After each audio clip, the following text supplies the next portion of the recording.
Oke, halo semua. Pernah dengar nggak soal Pemalang? Mungkin namanya belum sebesar Bali atau Jogja ya. Tapi kabupaten di pesisir utara Jawa ini ternyata punya rencana yang super ambisius. Yuk, kita bedah bareng-bareng cetak biru mereka untuk mengubah daerah ini dari permata tersembunyi menjadi destinasi kelas dunia.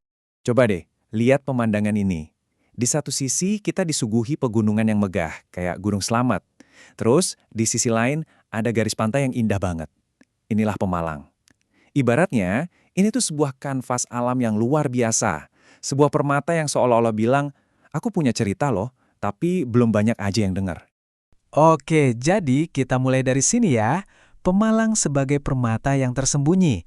Tapi, status ini justru memunculkan satu pertanyaan besar. Nah, pertanyaannya gini nih.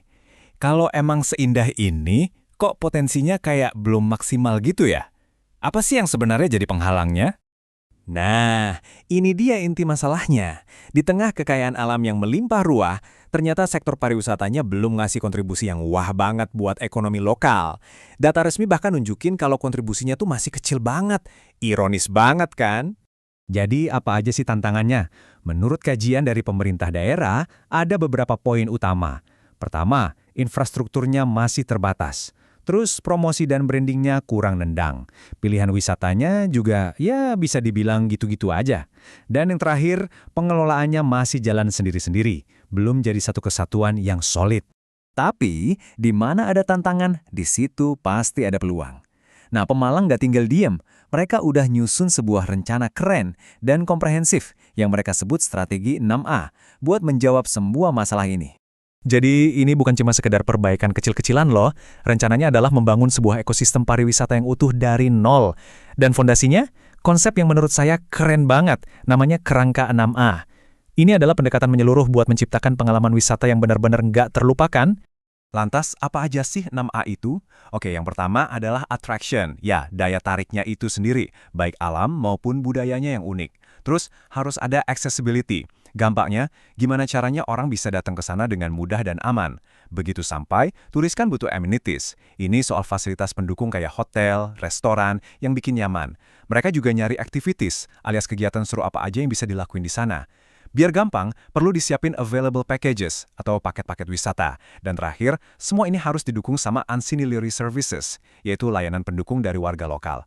Nah, keenam hal ini harus nyambung dan jalan bareng.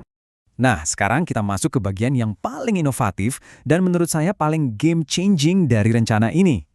Disinilah Pemalang bener-bener nunjukin keunikannya. Saat geologi bertemu dengan pariwisata. Kuncinya ada di sini, geowisata. Ini ide yang cemerlang banget. Jadi, mereka memanfaatkan fitur-fitur geologik unik yang ada di wilayah ini buat jadi daya tarik utama. Ini bukan cuma jual pemandangan indah aja, tapi juga ngejual cerita ilmiah di balik terbentuknya pemandangan itu. Keren kan? Dan slide ini ngegambarin konsepnya dengan pas banget. Jadi bayangin deh, kita lagi seru-seruan arung jeram. Tapi yang bikin beda adalah kita sebenarnya lagi mengarungi sejarah jutaan tahun yang membentuk lanskap di sekitar kita.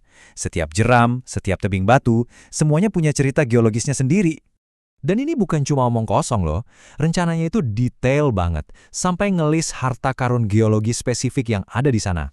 Mulai dari sesar Pemalang dan sesar Watu Kumpul, sampai formasi batuan yang super langka yaitu rekahan kolom heksahedral di Curug Bengkawah. Bayangin aja, batuan yang bentuknya kayak pilar-pilar raksasa alami, ini nunjukin kalau risetnya benar-benar mendalam. Terus, gimana caranya semua rencana keren ini diwujudkan?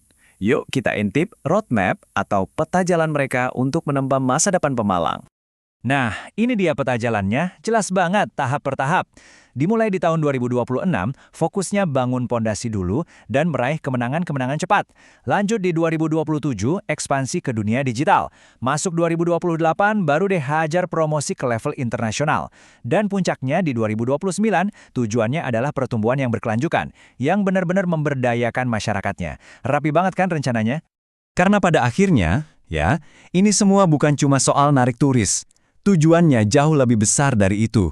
Ini soal membangun ekonomi lokal yang kuat, soal menciptakan lapangan kerja yang berkelanjutan, menumbuhkan UMKM, dan yang paling penting, soal meningkatin kualitas hidup warganya. Nah, visi ambisius dari Pemalang ini sebenarnya ngasih kita satu pertanyaan buat direnungin. Coba deh, lihat di sekitar kita sendiri, di daerah kita masing-masing. Kira-kira, potensi tersembunyi apa sih yang ada di sana yang sebenarnya cuma nunggu cetak biru yang tepat buat meledak?